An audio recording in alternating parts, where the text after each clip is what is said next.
Again, a very, very fascinating question. The Torah gives us the story of creation at the beginning of Genesis. And the question is, how literal is that intended to be?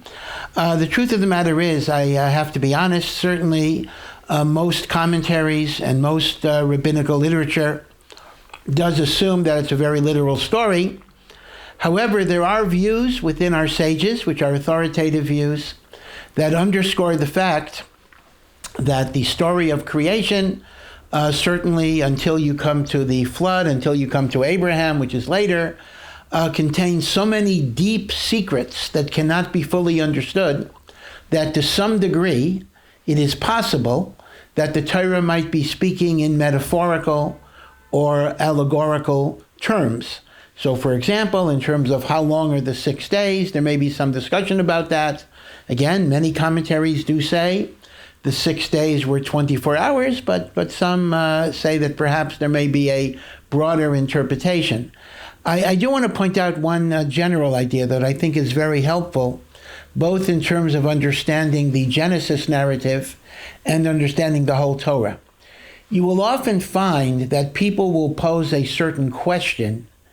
Is the Torah speaking historically, or is the Torah speaking metaphorically? As if to say, these are two mutually exclusive alternatives, metaphor or history. And in truth, that may very well be a false dichotomy, because even when the Torah is speaking in a literal historical mode, ultimately it is explaining and expressing metaphors for spiritual archetypes.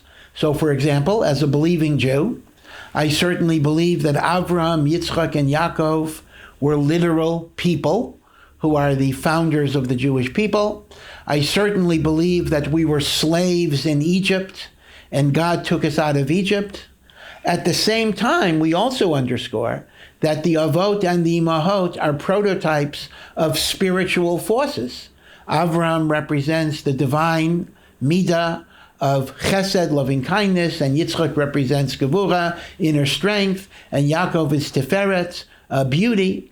And Yetziat Mitzrayim is a prototype for the slavery and the bondage of the neshama in all of the spiritual temptations of the world. So consequently, the notion that history and metaphor are mutually exclusive is simply a false dichotomy, because the history itself is metaphorical for higher and deeper spiritual truths. So if the question becomes, is the story of Bereshit, is the story of Adam and Eve, is the story of the tree of knowledge, and the story of the snake, are they metaphors for deeper realities regarding temptation? The answer is most certainly yes, but that does not at all negate their literal meaning as well. The Torah, in effect, uses history as metaphor for deeper spiritual principles that permeate the deep structure of the universe. Click subscribe to see more exclusive content for the most sought-after Jewish speakers, teachers, and thinkers.